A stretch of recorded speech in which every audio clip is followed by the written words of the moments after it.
I moved to Berlin about 2 years and 9 months ago.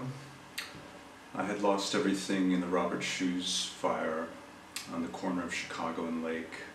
which was 8 blocks from where George Floyd was murdered. I had run the Shoebox Gallery there, as well as Persig projects, for about 14 years. Hundreds of performances, shows, musicals, dance, every kind of thing, including collaborations with the neighboring galleries in the building, such as Obsidian Arts, where we had done a show called Segralicious. It was a complete devastation, and at the time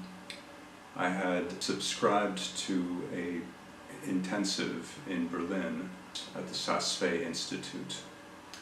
which was furthering my work at the time called the Universal Capital. About a year before, I had been given a Minnesota State Arts Board grant for the completion of that series, or the furthering of it, and had had a show at the Traffic Zone Gallery,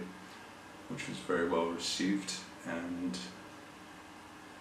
it made sense to simply buy a one-way ticket at that point. There was nothing left behind, and I had worked with a number of Berlin galleries before that and gotten along very well with the discourse about art here. Differences between Berlin and Minneapolis, despite being almost the same size,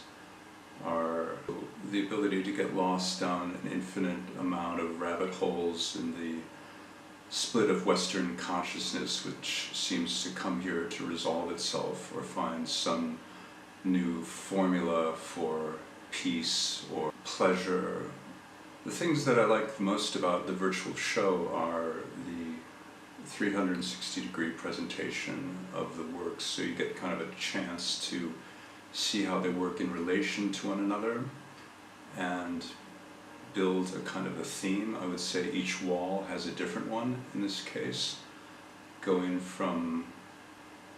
the Universal Capital series, which has been continued to a degree here and then eventually transformed into a series of animations simply called You, and other things I find from the environment here for the assemblages, and a lot of performance as well, because I come from a contact improvisation dance background, and melding those with art and video editing has always been a real challenge and fascination. For the first 40 days of the first lockdown, I had started a series called the Berlin Coronale and invited other artists from around the world to participate in it. Just made me really want to express what the very last days of life on Earth might be like, so I was reacting more than I usually do, and songs were coming to me spontaneously. This is also when George Floyd was murdered. And since that time, I've been involved in a number of exhibitions, including where I was documenting an exhibition called Goodbye World on an ice floe, where 9 artists had been chosen to kind of represent the end of the world, including the famous Joseph Beuys felt coat by the artist Peter Niemann, consigned to a pile of sticks, waiting for the spring thaw to take them all out to sea or to the bottom of the lake, whichever came first. But very happy to be here.